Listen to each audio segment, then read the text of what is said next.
po, good day po sir. Ito po yung gawa ko ng week 18 term project. Una, pupunta po dito sa Chrome para makita po yung gawa. Tapos pupunta po dito sa 3 dot dito sa gilid. Tapos nilagay ko po sa bookmarks na yung account ko para doon ko na lang pinupuntahan. Tapos dito po yung account ko. Yan. Tapos dito po sa file manager pupunta muna. Tapos htdocs. Tapos ito po yung gawa ko finals. Tapos ito po yung ito yung mga image na hindi ko na po nilagay sa folder dahil nung tinry ko po hindi po nagumana yung image. Tapos kailangan po kung ano po yung pangalan ng image. Nire-rename ko po kasi yung image. Nilalagyan ko po ng pangalan. Tapos yung pangalan po na yan, yun po yung nilalagay ko na lang po dun sa yung code ko po. Katulad po nito. Pic.jpg dito po makikita sa index.html. Inopen ko po yan, tapos nilagyan ko na rin po ng design na color pink para mas maganda pong tignan. Tsaka mas cute po tignan. Tapos dito po yan makikita. Ayan, ayan. Ito po yung sinasabi ko, pic.jpg. Kailangan po yan muna para gumana. Kailangan din po naka-download na rin po dito yun. Naka-upload na rin po dito yung picture. Tapos i-rename. Tapos lalagay po dito. Tapos i-preview po. Yan po, hindi nyo muna makikita yung image diyan kasi kailangan po search muna po sa Chrome. Kaya, tapos balik po tayo doon sa pinaka-home ng Infinity.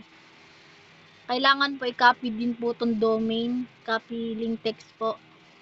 Search sa Chrome.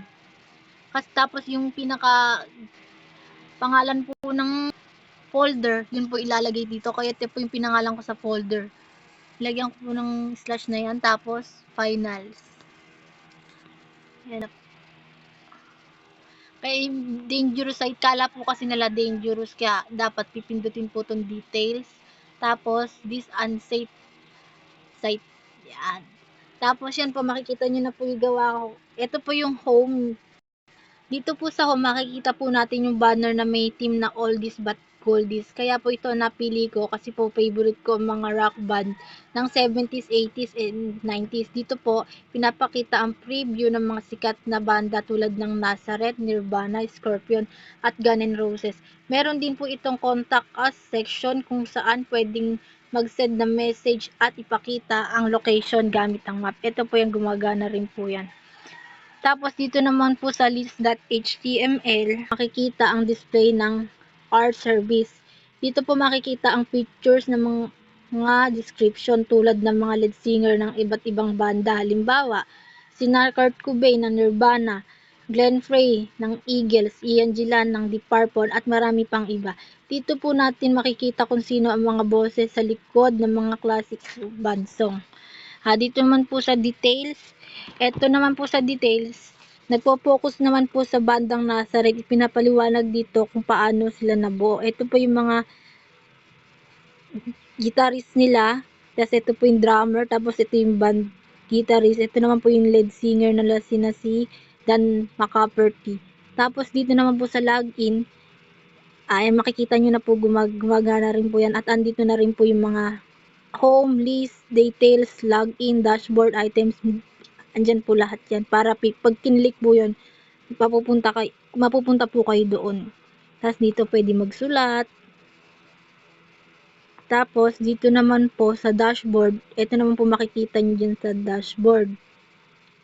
Pinapakita dito na pagka login po, mapupunta kayo dito sa dashboard. Dito po makikita ng ang main menu o sidebar na may mga options tulad ng home, list, page, details, login, dashboard, items, management, contact, entries, at login. Ito po ay main control panel kung saan pipiliin natin kung anong page ang gusto nating i-manage at tignan.